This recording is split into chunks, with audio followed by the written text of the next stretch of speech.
The living room air felt sharp enough to cut skin. My Aunt Marlene stood in front of me, shaking a stack of papers like a weapon. My mother, my cousins, my uncle, everyone was watching.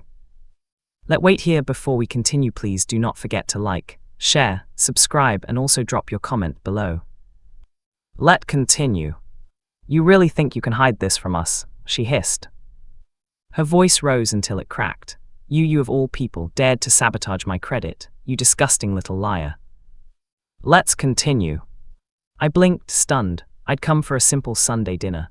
Now she was packing like a deranged prosecutor, waving bank statements and yelling about suspicious payments and account closures. And the worst part, they all believed her. Austin, she said, tasting my name like something rotten. After everything I've done for you, this is how you repay me. She had no idea I was the only reason she wasn't drowning in $110,000 of debt anymore. She just needed someone to attack before her secrets slipped out. My jaw clenched as she kept shouting, red-faced, veins bulging. That was the moment I realized something. Nothing I ever did would make this family see me clearly. And the title slammed into my mind. My aunt refused to lend me $1,000. I quietly paid off her $110K debt. My name is Austin Breyer.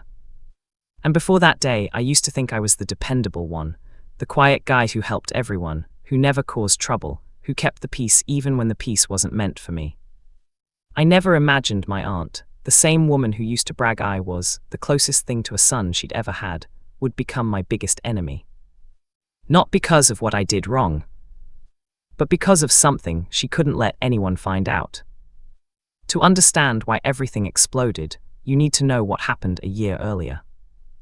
A year before her accusation, I was standing outside my apartment building with a cardboard box and a notice taped to my door. Evicted. My car had been repossessed the week before. My hours at work were cut. My savings evaporated on groceries and Uber rides to late shifts. I needed *1,000*. Just 1,000. Rent money, survival money. And even though it made my stomach twist, I called the one adult who always bragged she'd support me like a second mom. Marlene. She picked up on the second ring. Sweetheart, what's going on? I explained the eviction, the cut hours, the loan, not charity. She was silent for a long moment. Then sighed. Austin, I can't just hand money to every family member who messes up their life. Her words landed like a slap. But she didn't stop there. 2 days later, she called the entire family for coffee and a talk. I thought maybe she reconsidered. No. She stood in her kitchen, manicured nails on a wine glass, and announced. Some people, her eyes pinned me, think being irresponsible entitles them to charity. My cousin Ben laughed. My mother looked away. I wanted to disappear. She leaned closer, loud enough for everyone to hear. You're a grown man, Austin. A real man handles his own problems. I left before I cried. The humiliation never left me. But it changed me. I worked double shifts, nights, weekends, holidays. Dishwashing, hauling, data entry, anything legal that paid.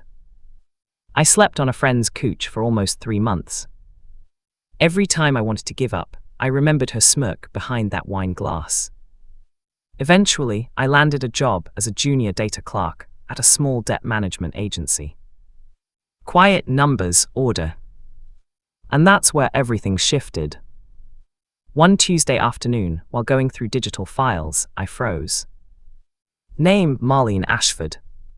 Total outstanding debt, $109,742.16. Status, critical. My aunt, the woman who mocked me for needing $1,000, was drowning. Not from emergencies. Not from accidents. But from luxury credit cards, personal loans, and years of unpaid balances. She had hidden everything. My first instinct, expose her. But another thought settled in. You don't destroy someone by shouting.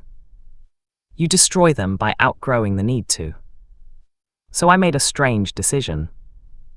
I would pay it. Not to save her. Not to protect her. But to free myself from ever needing her, ever fearing her, ever being beneath her again. Revenge through elevation. I saved every paycheck, every bonus, every freelance job. Slowly the balance dropped. Meanwhile, Marlene kept her perfect image alive. Dinners, photos, handbags she pretended weren't financed. You see, Austin, stability is a choice, she would say. I nearly laughed. She had no idea I was cleaning the wreckage she created. The day her debt hit zero, something unexpected happened. She panicked. She called every bank, every lender. Who paid this? Who knows? Is there documentation? She wasn't afraid of the debt disappearing. She was afraid of the truth emerging. Her image was built on lies. She needed a scapegoat. At a birthday party, I saw the shift.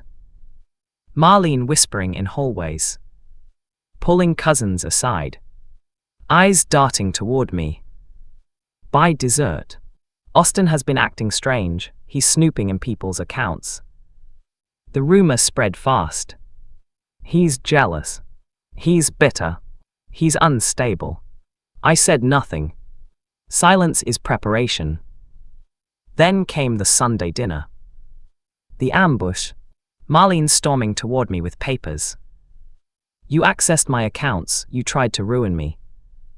My mother gasped. My uncle's face hardened. My cousins whispered. I waited until she ran out of accusations. Then I asked quietly, are you sure you want to keep talking, Marlene? Her jaw locked. I reached into my jacket and handed her an envelope. She ripped it open.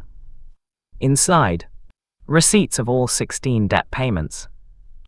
Zero balance confirmation. Timestamps, and no name attached to any payment. Her face drained. You did this. Why? What are you trying to do to me? I didn't answer. Her panic told the story. My uncle stepped forward.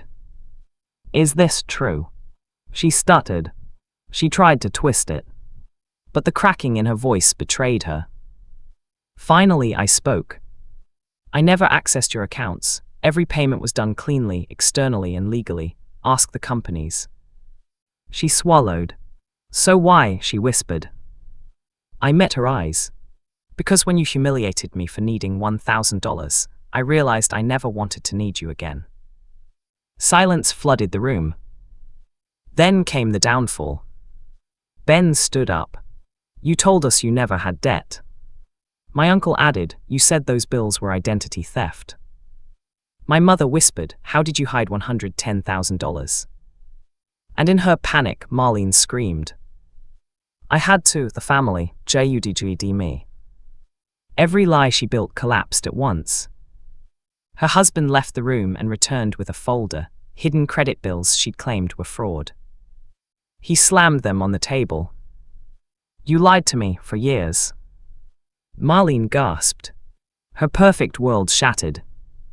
She turned to me. Austin, help me explain this, please. Tell them you did it because I helped you before. I cut her off gently. You didn't help me, you humiliated me. Her husband's voice was ice. I want you out of my house. Her eyes widened. You're serious? He didn't answer. He didn't have to. It was over. In the weeks that followed, my cousins apologized. My uncle asked me to help sort what was left of her financial chaos. My mother cried and said she regretted staying silent. Marlene tried calling me, angry voicemails, begging voicemails, blaming voicemails. I didn't respond. Her friends found out. Her church found out. Her job found out. Her perfect life disappeared. One afternoon, I passed a cafe and saw her sitting alone by the window, staring into nothing.